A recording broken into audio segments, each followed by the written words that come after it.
John Dawson of Columbus, Georgia, survived tours of duty in 3 combat zones: in the Pacific Theater of World War II, Korea, and then Vietnam. This 92-year-old veteran was doing just fine until he ran into Darius Trevick, who killed John Dawson.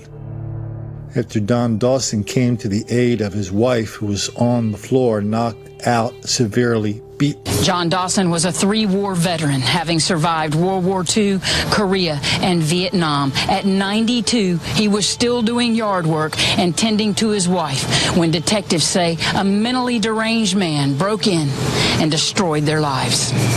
A standing room only crowd appeared in Recorder's Court, where stunned relatives of Evelyn and John Dawson fought to keep their composure. Darius Trevick stared straight ahead with no emotion as the judge rattled off the charges and listened to court testimony. The Dawsons had just finished their laundry and yard work when Trevick barged into their home Monday morning wearing only boxers. 89-year-old Evelyn Dawson confronted the wide-eyed suspect in the kitchen before she was beaten and knocked unconscious. The suspect, armed with a paring knife, turned his rage towards her husband of 71 years. The retired Navy senior chief, who had survived 3 wars, was dead on the scene.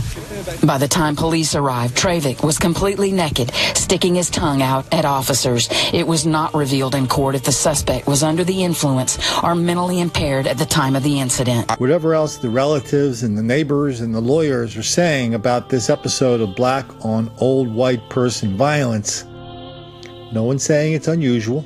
No one is saying they've never heard about something like that in these parts before. Please, sir, I want some more.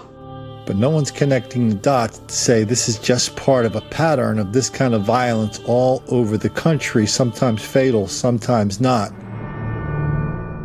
Always reported in a way not to make the black kids angry.